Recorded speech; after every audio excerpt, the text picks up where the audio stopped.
지금 코로나19로 인해서 많은 세무적인 지금 혜택이라든가 변화가 있는데요. 이런 것들을 더 할 수 있도록 꿀팁 좀 주시죠.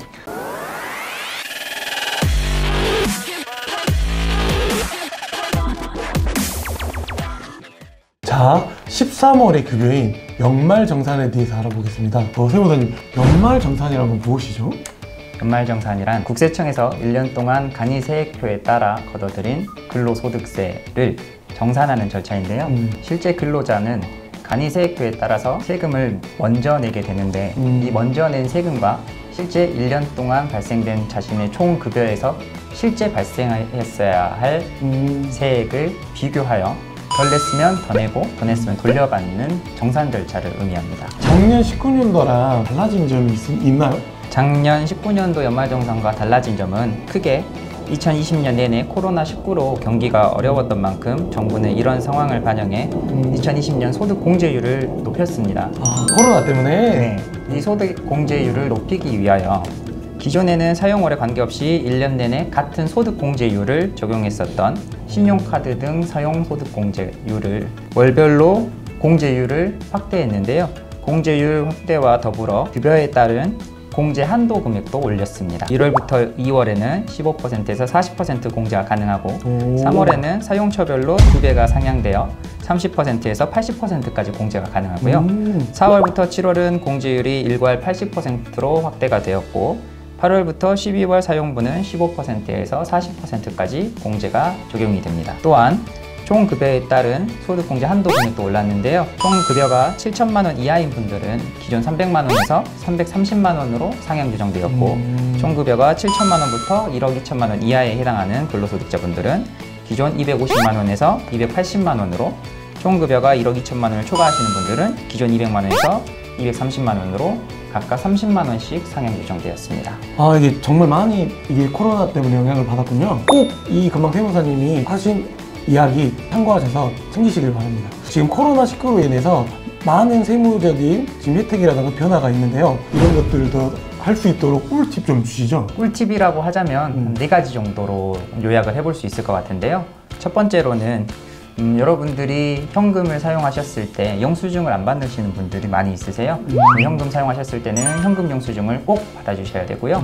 두 번째로는 신용카드보다는 체크카드가 소득공제율이 훨씬 높습니다. 체크카드를 많이 쓰셔야 될 분들은 아무래도 근로소득자분들.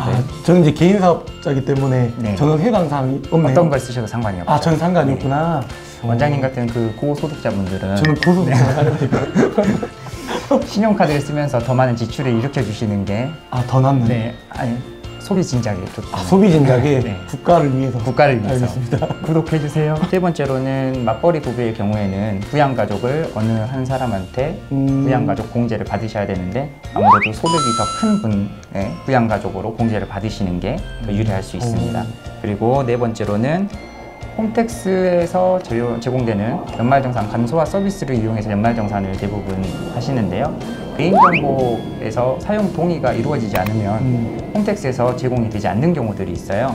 본인들이 개인정보 사용 동의를 해야만 그 내용들이 홈택스에 바로 인식이 되는데 그런 부분들이 안 이루어진 분들은 연말정산 간소화 서비스에서 해당 내용들이 빠질 수도 있기 때문에 본인이 실제 지출한 금액과 실제 공제 받을 수 있는 내용과 연말정산 간소화 서비스에서 제공되는 내용을 비교해 보시고 꼭 빠짐없이 적용받으셔야 합니다. 정말 이게 연말정산 꿀팁이 이 구독자분들한테 유용할 것 같은데 연말정산에서 인적공제라는 말이 있어요. 인적공제란 무엇인가요? 인적공제란 본인과 부양가족에 대해서 일정 금액을 공제해 주는 걸 뜻하는데요. 인적공제는 기본적으로 본인 공제와 부양가족 공제, 그리고 장애인 공제, 부녀자 공제, 경로부대 공제 등 수많은 공제들이 있지만 부양가족이 없을지라도 본인은 기본 공제 대상자에 항상 적용이 된다는 점 참고해 주셨으면 좋겠습니다. 그러면 대학생 자녀들도 공제 대상이 되나요? 대학생 자녀도 공제가 가능하고요. 네. 다만 인적공제 대상자 중 기본공제 대상자는 만 20세 이하와 만 60세 이상이라고 나와 있는 점 때문에 모든 대학생들이 적용을 받을 수는 없고요. 네. 대학생 중에서도 만 20세 이하 12월 31일 기준으로 만 20세 이하에 해당하는 대학생들만 공제 대상자에 해당될 수 있습니다. 아, 그러구나. 나이가 중요하네요. 나이가 중요합니다. 대학생 여부가 아니라. 네, 맞습니다. 같이 살거나 따로 살거나 그건 상관없나요? 같이 부양가족으로만 가족관계 증명서에 나오면 되고 같이 살지 않더라도 기본공제 대상자에 인적공제 대상자에 해당될 수 있습니다. 그러면 그 알바라는 자녀들도 공제 대상이 되나요? 알바라는 자녀들도 공제 대상자에 해당이 될 수 있고요. 공제 대상자를 보면 1년 동안 100만 원 이하의 소득이 발생된 사람이 공제 대상자에 해당이 되는데 근로소득만 있는 경우는 총급여 500만 원 이하에 해당되면 공제 대상자에 해당이 됩니다. 이제 혼인신고를 안 해도 그 공제 대상이 되나요? 혼인신고를 하지 않으면 배우자가 가족관계 증명서에 등재되지 않기 때문에 네. 공제가 불가능합니다. 공제를 받으려면 12월 안에 꼭 혼인신고를 해야겠네요. 혼인신고를 해야죠. 이혼하거나 사별하신 분들도 뭐 공제 대상이 되는지. 인적공제 대상자를 구분하는 가장 큰 기준은 12월 31일 기준으로 가족관계 증명서에 등재가 되었는지 안 되어 있는지고요. 이혼을 하면 결국에 그 해 말에는 가족관계 증명서에 등재가 되지 않았을 것이기 때문에 네. 공제가 불가능하지만 사별의 경우에는 특별하게 그 해당 연도에는 인적공제가 가능합니다. 아, 이혼과 사별은 좀 다르군요. 그렇죠. 사회초년생들을 위해서 한 말씀 한번 해주시죠. 연말정산을 처음 접하시는 분들은 국세청 홈택스에서 제공되는 연말정산 Q&A라던가 가이드북을 꼭 읽어보시는 걸 추천드리고요. 가이드북? 그리고 중소기업 취업자에 대한 세액 감면 제도가 지금 점점 확대되고 있습니다. 네. 국가에서는 중소기업에 취업한 근로자들의 근로소득세를 일시적으로 감면해주는 정책들을 펼치고 있으니까 이 부분도 꼭 확인하셔서 세액 감면을 적용받으시는 게 연말정산 시 세금을 조금이라도 덜 낼 수 있는 방법입니다. 아, 좋은 팁이네요. 제가 월세도 그 소득공제가 된다고 들었는데 혹시 어느 정도 그게 적용이 되나요? 월세는 세액공제가 가능하고요. 월세 세액공제는 근로소득이 있다고 해서 100% 월세 세액공제를 받을 수 있는 건 아닌데요. 총 급여에 따라 공제 세율이 달라지고 주택도 전용면적 84제곱미터 이하의 국민주택 규모에 거주하면서 기준 시가가 3억 원 이하여야 합니다. 근로자가 1년 총 급여가 7천만 원이 초과되면 월세 세액공제를 받을 수가 없고요. 1년 총 급여가 5,500만 원 이하면 연간 지급한 월세의 12%가 세액공제됩니다.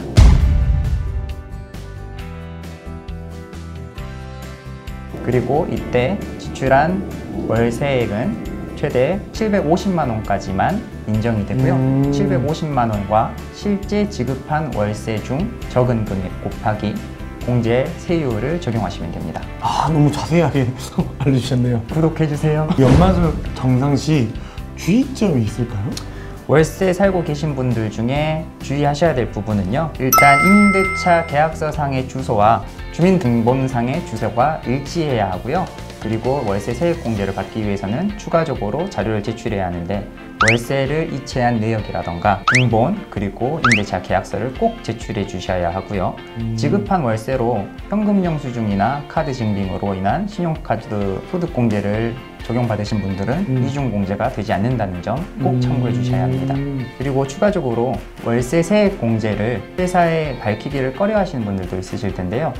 월세 세액공제는 회사 연말정산이 아닌 5월에 추가적으로 일어나는 종합소득세 신고 때 반영을 하면서 월세 세액공제를 추가적으로 적용받으실 수 있다는 점도 알아두셔야 합니다. 자, 마지막 질문인데요. 본인의 연말정산 금액을 미리 알면 좋잖아요. 네. 그래서 뭐 미리 할 수 있는 방법이나 그런 게 있나요? 국세청 홈택스에서 시행되는 연말정산 미리 계산하는 서비스를 이용하시면 되고요. 연말정산 전에 국세청에서 제공하는 서비스로 연말정산 금액을 미리 계산해보는 연말정산 탭 안에 있는 연말정산 미리 보기를 클릭해 주시면 신용카드 소득공제 계산과 연말정산 예상세액 계산 그리고 3개년 동안 실효세율과 실제 납부한 세액 등 절세 팁을 확인해 보실 수 있습니다. 그리고 많은 분들이 나는 얼마나 환급을 받게 되는지 궁금해 하시는데요.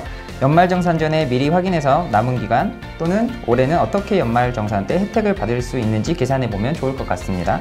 다만 국세청 연말정산에서 제공되는 미리 보기는 실제 연말정산 결과가 다를 수 있다는 점만 참고해 주시면 좋겠습니다.